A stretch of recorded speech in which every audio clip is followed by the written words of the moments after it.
안녕하세요, 여러분. 자, 이제 1번부터 풀어볼게요. 공급의 가격 탄력성에 따른 수요의 변화에 관한 설명 중 옳은 것을 골라보라 합니다. 얘는 균형점의 이동의 탄력성을 가미한 문제였죠. 그래서 수직선이면 완전 비탄력적, 완전 비탄력적 수직선이었습니다. 수직선이면 양의 변화가 없었죠. 가격의 변화는 많았어요. 이게 문제풀이 요령이었죠. 완전 탄력적이면 수평선이었어요. 기억나세요? 그럼 수평선이면 상하의 변화가 없죠. 그래서 가격은 불변이고 양의 변화는 좌우폭은 컸어요. 그게 기억이 나시면 됩니다. 탄력적일 때는 탄을 쫙 끌고 가면 되고 비탄력적일 때는 비 내리면 된다고 그랬죠. 1번. 공급이 가격에 대해서 완전 탄력적인 경우, 그럼 완전 탄력적이면 수평선을 하나 그려놔요. 그러면 공급이 완전 탄력적 수평선이 되면 공곡선이 수요 곡선이 어떻게 그려지든지 간에 무조건 이 수평선상의 균형점은 찍히게 돼 있어요. 그렇죠? 그래서 수요가 증가하면 원래 초과 수요로 가격은 상승해야 되지만 가격은 불변이 되겠죠. 가격 불변. 수요 증가 거래량은 증가죠. 증가. 거래량 감소라고 그래서 X네요. 완전 탄력적이니까 거래량은 많이 증가하겠죠. 2번. 공급이 가격에 대해서 완전 탄력적인 경우. 수평선이에요. 그럼 수요가 증가하면 균형 가격 변하지 않고 균형 가격 변하지 않았죠. 상하 변화 없었죠.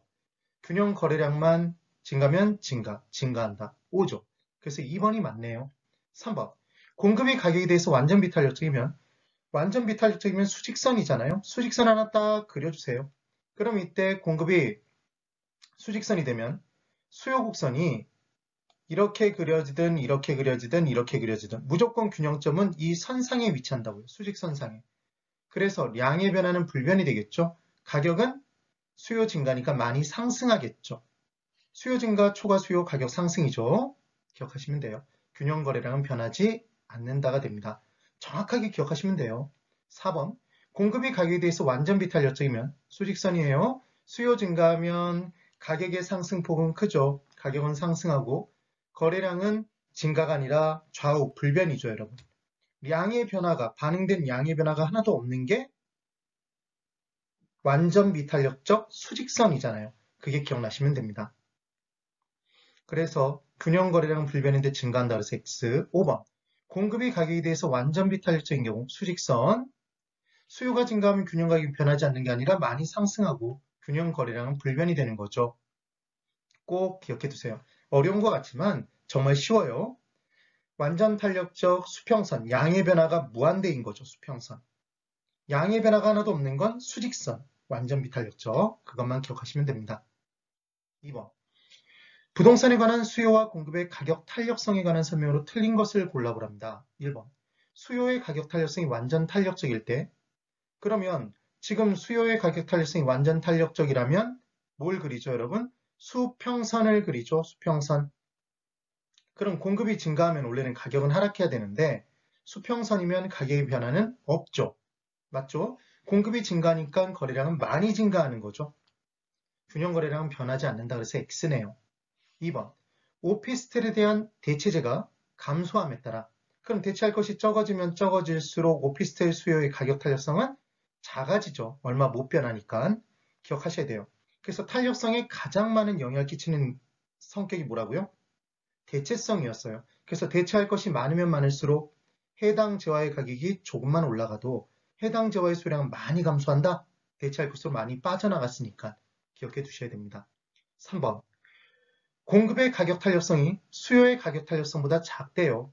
그러면 공급자는 자신이 내야 될 세금이 그러니까 임대인 입장에선 재산세, 종부세, 양도인 입장에선 양도소득세가 공급하는 데 들어가는 비용이겠죠.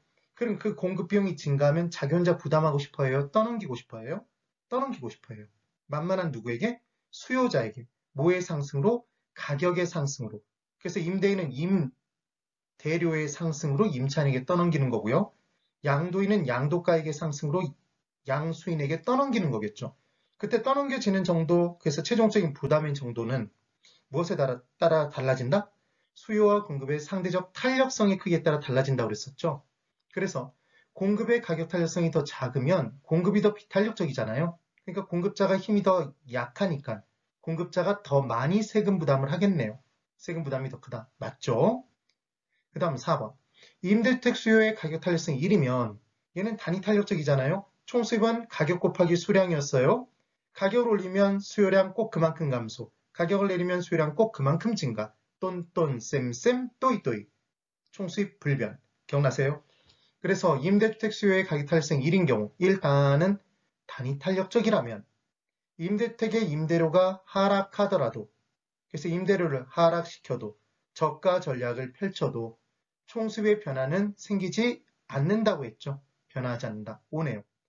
그래서 단위 탄력적인 재화의 경우에는 가격을 올리든 내리든 총수입의 변화가 없기 때문에 가격 정책은 유효한 정책이 될 수가 없었습니다.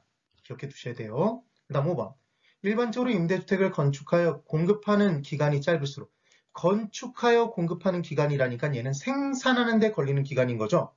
그러니까 생산하는 데 걸리는 기간이 짧으면 짧을수록 빨리 생산해서 공급량을 늘릴 수 있잖아요. 그래서 공급의 가격 탄력성은 커지네요. 주의하세요. 측정 기간과 생산 기간은 다르다라는 걸 꼭 기억해 두셔야 됩니다. 그래서 측정 기간을 긴 기간 측정할수록 더 많이 변하겠죠? 탄력성은 커져요. 그런데 생산하는데 소요되는 기간이 길어지면 길어질수록 빨리 못 늘리죠. 비탄력적이 되는 거예요. 기억합니다. 그 다음 3번. 수요의 가격 탄력성에 관한 설명으로 옳은 것을 골라보래요. 1번. 수요의 가격 탄력성이 1보다 작을 경우, 그럼 1보다 작으면 비탄력적인 거죠? 힘이 세요, 약해요? 힘이 약한 거죠. 그럼 힘이 약한 애한테는 윽박질러요, 아양 떨어야 돼요?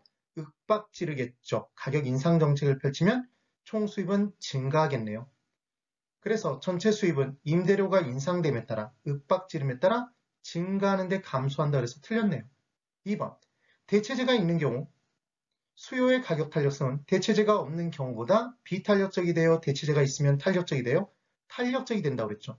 중요한 건 주어가 있으면 그 주어를 가지고 서술어에 맞는지 틀리는지만 보시면 돼요. 무엇보다를 보실 필요가 없다고요. 그러니까 대체재가 있으면 탄력성은 더 커지죠. 비탄력적이 된다 그래서 X입니다.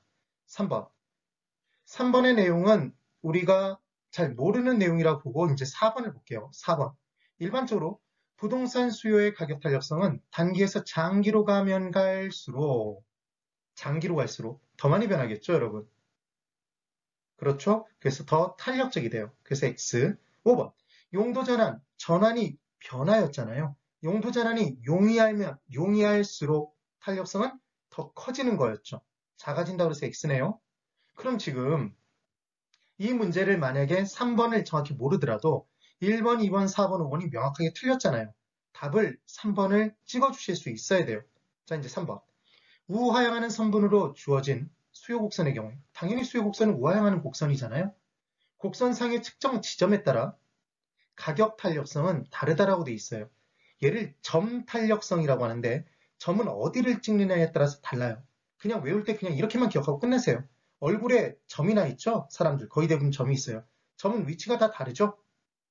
되셨나요? 점 탄력성은 다 다르다라고 기억해 두시면 됩니다. 중요하지 않아요, 여러분. 그래서 지금 3번까지 문제를 정확하게 풀어드렸습니다. 탄력성도 어렵지 않기 때문에 몇 번 반복해 주시면 여러분들의 것으로 정확하게 문제 푸실 수 있어요. 고생 많으셨습니다.